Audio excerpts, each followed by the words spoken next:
poucos dias, ou seja, já no final do mês de outubro, nós vimos várias comemorações em vários lugares do mundo sobre a reforma protestante. Primeiro, nós gostaríamos de dizer que a origem do nome protestante, quando Lutero, um ex-padre da Igreja Romana, começou a ler a palavra de Deus, principalmente o livro de Romanos, ele começou a entender a doutrina bíblica da justificação. Ele começou a perceber então que muitas coisas que ele havia guardado no seu coração, que ele havia aprendido, não estava de acordo com a palavra do Senhor. E todos nós sabemos a história dele, que ele se levantou e ele teve apoio de alguns amigos, de outros cristãos, dizendo para os irmãos que Lutero não foi o primeiro que levantou essa vontade, esse desejo de que a Igreja Católica, Apostólica, Romana voltasse aos princípios da palavra de Deus. Muitos padres, muitos servos do Senhor morreram antes da declaração da reforma. Inclusive João Bosco, que era também um padre, ele morreu há quase 100 anos antes de Lutero, mas perto da sua morte, ele disse que vocês estão matando ganso, mas virá aquele mandado por Deus, que será como uma águia, que voará mais alto, que enxergará mais distante. E ele estava profetizando sobre a vinda de Lutero. E diante de toda a dificuldade que Lutero atravessava, a Igreja Romana, então, através da sua liderança, determinou que Lutero deveria ser morto. Que onde encontrasse era para ser morto, se pudesse melhor, seria prendê-lo e levá-lo até Roma, para que ali ele tivesse a oportunidade, que nós sabemos que era uma oportunidade entre aspas, de declarar que tudo aquilo que ele estava falando, realmente ele tinha entendido que ele estava errado, né? Pedir perdão para o Papa, mas assim mesmo ele morreria queimado, ele morreria na praça pública. Então houve essa determinação, e 9 príncipes tinham seus reinados, acolheram Lutero. Um dia ele estava num palácio, outro dia ele estava no outro, e o Papa então baixou um decreto, uma bula papal, dizendo que quem desse apoio a Lutero, quem protegesse Lutero, seria banido da Igreja Romana, seria amaldiçoado pela Igreja Romana, e ele não teria condição nunca de ter os seus pecados perdoados, né? Ele seria amaldiçoado pela Igreja. Então esses 9 príncipes reuniram e escreveram uma carta para o Papa. Nesta carta eles diziam mais ou menos assim: nós, príncipes do reinado tal, protestamos contra esta atitude do Papa, da liderança da Igreja Romana. E daí nasceu o nome de protestante, e todos os cristãos convertidos a Cristo Jesus passaram a ser chamados de protestante, como se fosse assim, algo que depreciasse os evangélicos, os cristãos da época. Daí então nasceu o nome de protestante. E Lutero se converteu conhecendo a palavra de Deus. E nesta noite nós queremos ler um texto para que nós possamos entrar propriamente na mensagem. Quando Paulo escreveu aos Romanos, e ele diz assim: que diremos, pois? que os gentios que não buscavam a justificação vieram alcançá-la. Todavia, aqui decorre da fé, e Israel, que buscava a lei de justiça, não chegou a atingir essa lei. Por quê? Porque não decorreu de fé, e sim como das obras. Tropeçaram na pedra de tropeço, como está escrito: eis que ponho em Sião uma pedra de tropeço e rocha de escândalo, e aquele que nela não crê será confundido. Irmãos, a boa vontade do meu coração e a minha súplica a Deus é a favor deles, são para que sejam salvos, porque lhes dou testemunho de que eles têm zelo por Deus, porém não com entendimento. Eles têm zelo de Deus, não com entendimento. E alguns escritores têm dito que nada tem levado tantas pessoas para o inferno como ensinamentos errados. Lá no Velho Testamento ou no Antigo Testamento, Deus já falou através do profeta: o meu povo sofre por falta de conhecimento de Deus. E Paulo também, quando chegava em Atenas, via tantas imagens, de deuses dos gregos. Então Paulo, e num altar lá escrito Deus desconhecido, então Paulo também diz: olha, eu vejo vocês como pessoas religiosas, mas não conhecem Deus. É sobre esse Deus que vocês escreveram aí, Deus desconhecido, que eu quero falar. E ele então entregou a mensagem do Evangelho de nosso Senhor e Salvador Jesus Cristo.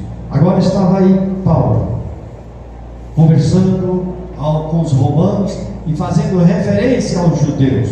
Os judeus que estavam preocupados em cumprir rituais externos de sua religião, desprezaram uma vida de fé revelada por Deus através dos profetas e do conhecimento que eles mesmos tinham da palavra das Escrituras sagradas do Antigo Testamento, que falava de Jesus, e falava de Jesus como um servo sofredor. Mas os judeus esperavam um rei, um grande líder e guerreiro triunfante. E quando Jesus veio dizendo para amar os inimigos, quando Jesus veio curando as pessoas que muitas vezes não criam nele, quando Jesus veio entregando a palavra de Deus, o Evangelho de nosso Senhor e Salvador, ele foi mais desprezado ainda. Então, amados irmãos, nós queremos pensar nesta doutrina que abalou o coração de Lutero e que fez com que ele procurasse com mais vigor, com mais vontade, conhecimento de Deus através da palavra de Deus. E então nós escolhemos para esta noite o tema justificação. E o que é justificação?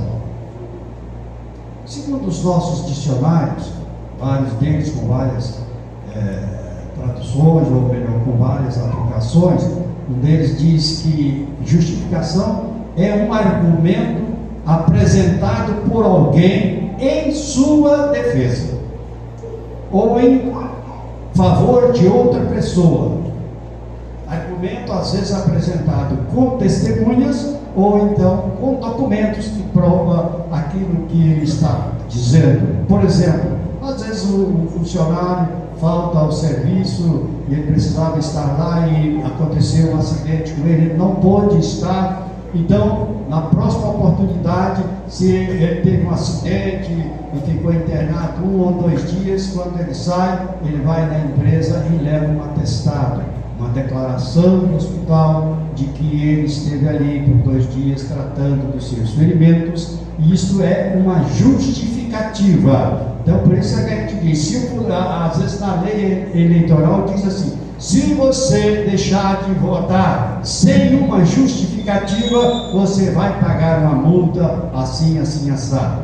Por isso que às vezes quando nós estamos viajando fora do nosso domicílio eleitoral, nós precisamos ir num correio, num lugar que esteja recebendo e fazer a nossa justificativa. Quer dizer, nós justificamos porque falhamos. Mas quando nós olhamos na palavra de Deus, quando nós estudamos a palavra do Senhor, nós observamos que justificação, biblicamente, é um ato declarativo de Deus, que declara que pela fé em Jesus, o ser humano não pode ser condenado. É uma declaração de Deus, que aquele que tem fé em Jesus Cristo, como seu Senhor e como seu Salvador, não pode ser condenado. Eu gostaria de passear um pouquinho com os irmãos dentro deste livro e vamos ver Romanos capítulo 3, versículo 26. Eu gostaria que você estivesse com a sua Bíblia aberta em Romanos, porque nós vamos ler alguns versículos desta carta do apóstolo Paulo, que é considerada também a carta doutrinária do Novo Testamento. No versículo 26 diz assim: tendo em vista a manifestação da sua justiça no tempo presente, para ele mesmo ser justo e o justificador daqueles que têm fé em Jesus. O Senhor nosso Deus é o justificador daqueles que têm fé em nosso Senhor e Salvador Jesus Cristo. Mas nós podemos continuar lendo, por isso a palavra do Senhor, lá em Romanos capítulo 8, versículo 1, ele diz: já agora nenhuma condenação há para aqueles que estão em Cristo Jesus.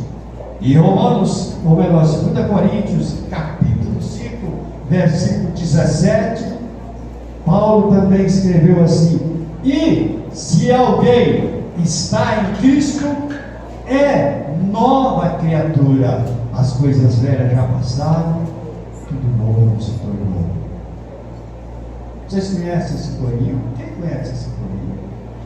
Se alguém está em Cristo, nova criatura é. Se alguém está em Cristo, nova criatura é. As coisas velhas já passaram, tudo novo se tornou. As coisas velhas já passaram, tudo novo se tornou.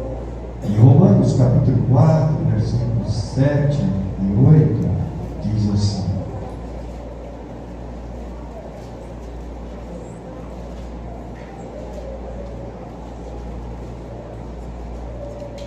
bem-aventurado aqueles cujas iniquidades são perdoadas e cujos pecados são cobertos. Nós temos aprendido que Deus, quando olha para nós, Ele vê em primeiro plano o sangue de Cristo sobre nós, e nós somos perdoados por Ele. Bem-aventurado o homem a quem o Senhor jamais imputará pecado.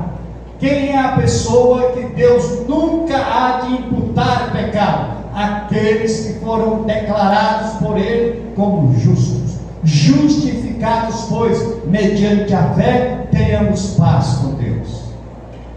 É isso que a palavra do Senhor nos ensina. E nós podemos observar que é um ato, essa justificação, esta declaração, é um ato exclusivo de Deus. Só Ele tem o poder de nos declarar justos, porque a palavra do Senhor diz: não há nenhum justo sequer, todos pecaram e carecem da graça de nosso Deus.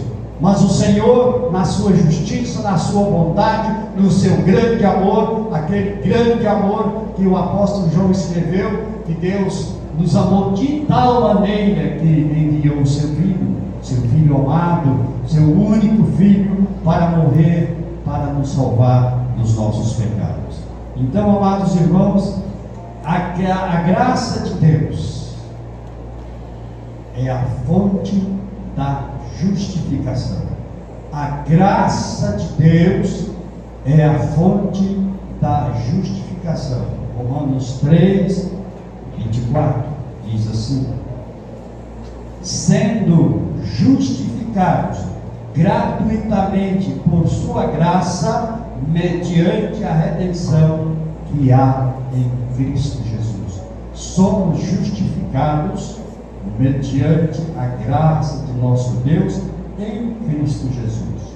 Eu não sou justificado porque eu mereço a justificação, porque eu não faço isso, eu não faço aquilo outro, eu deixei de fazer isso, eu deixei de fazer aquilo outro, eu estou fazendo isso, eu estou fazendo aquilo outro. Não.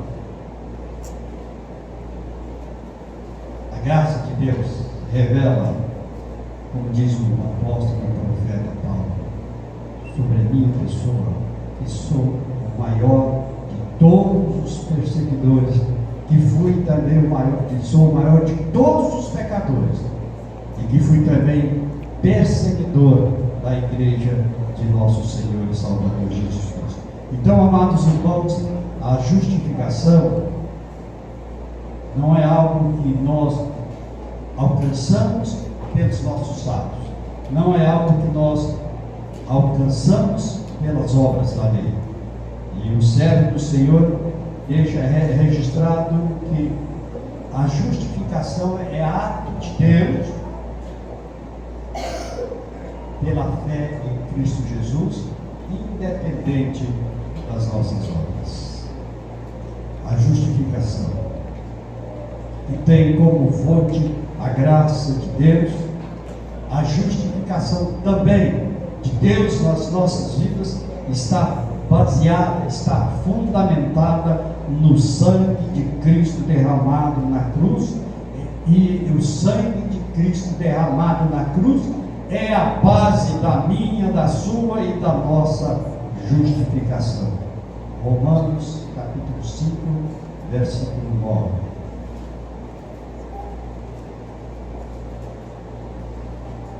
Mas logo, muito mais agora, sendo justificado pelo seu sangue, seremos por ele salvos da ira.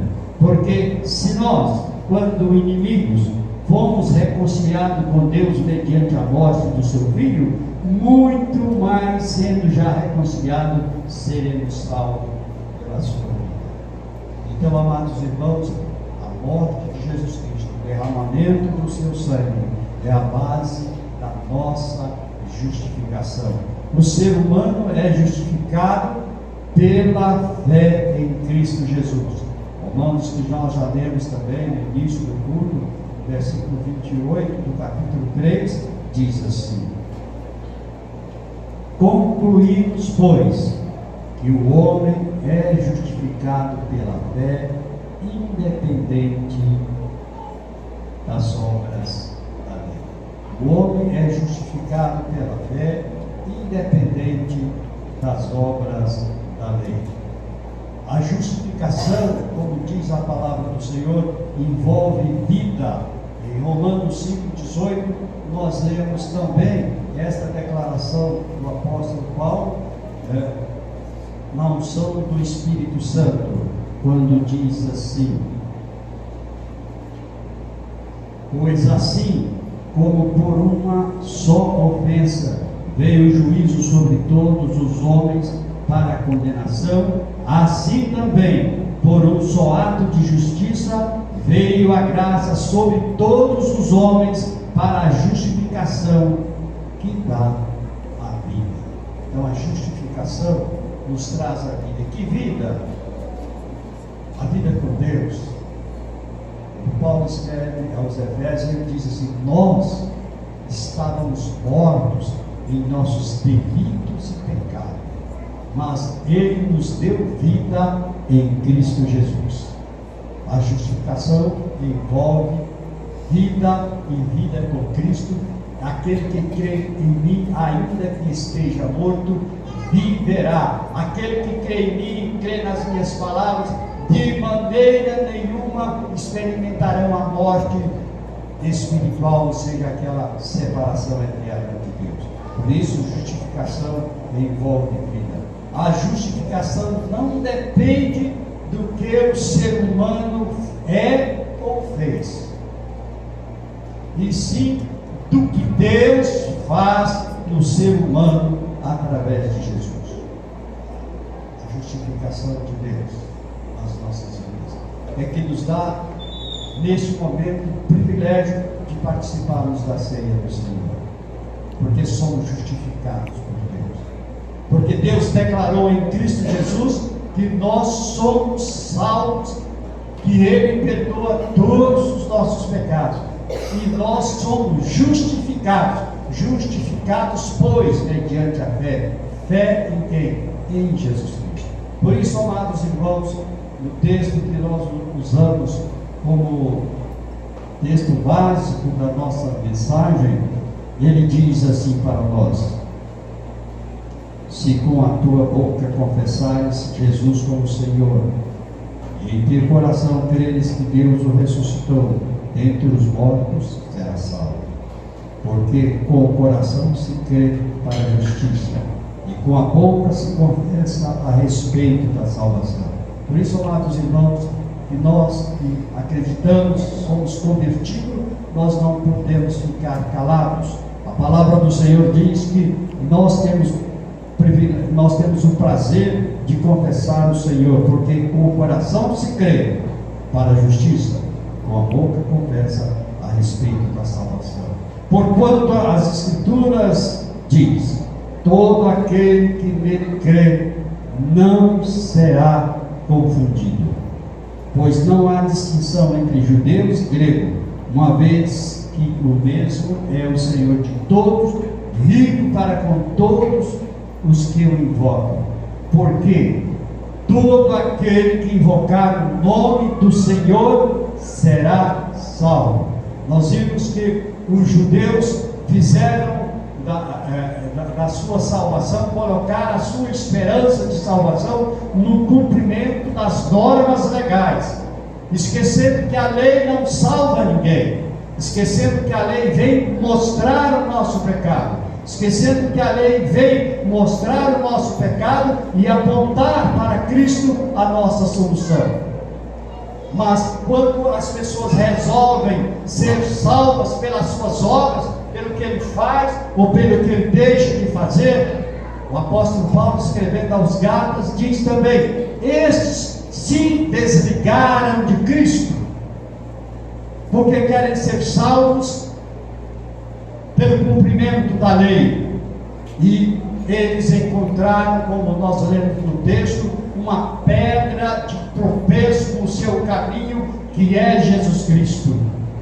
Precisam todos, e nós cremos, porque a palavra do Senhor nos revela isso, de que haverá um tempo em que muitos judeus se converterão a Cristo Jesus e aceitarão Jesus como Senhor e como Salvador. Mas a palavra de Deus continua falando conosco, que somos justificados.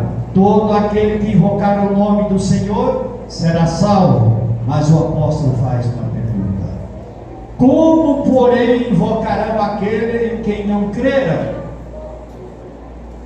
E como crerão naquele de quem nada ouviram? E como ouvirão se não há quem pregue? Aí a palavra do Senhor está, através do apóstolo Paulo, chamando a atenção dos cristãos de Roma. Como crerão se não há quem pregue? Porque nós sabemos, nós que estamos lendo, fazendo estudo na segunda carta do apóstolo Pedro e também na primeira carta, nós compreendemos e está revelado nesta carta que os cristãos estavam sofrendo, principalmente em Roma, estavam sendo perseguidos fisicamente. Hoje nós somos perseguidos intelectualmente. Hoje, eu estava com o pastor e a Adriana fez uma pergunta para o pastor assim: pastor, como será as faculdades, as escolas, como será o mundo para a menina como Maísa, a Neta, a Ellen e todas as criancinhas de hoje? Como será? Eu não respondi, mas pensei comigo: cabe a nós, pais cristãos, voltar ao primeiro amor e começar a estudar a palavra de Deus com os nossos filhos. Tirar um tempo, antigamente se chamava de culto doméstico, e as coisas foram acontecendo, o mundo foi ficando cada vez mais cheio de concorrência, mais concorrido, e as pessoas foram perdendo esse hábito, esse tempo. Mas nós precisamos voltar.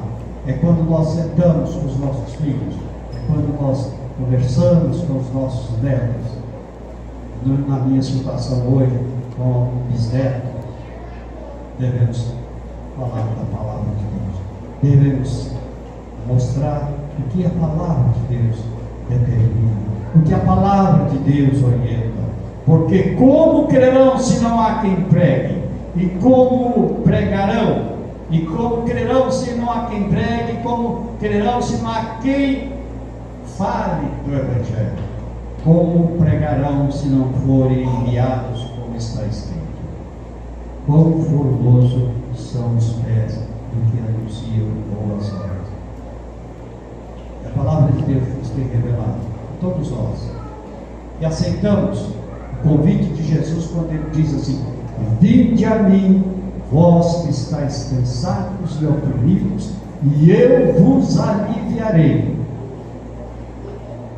Quando nós entendemos este convite do Senhor, quando nós atendemos este convite do Senhor, ele diz também para nós: ide por todo o mundo e pregai o Evangelho a toda criatura. Pregai o Evangelho a toda criatura, porque aquele que crê no Senhor Jesus Cristo tem a vida eterna.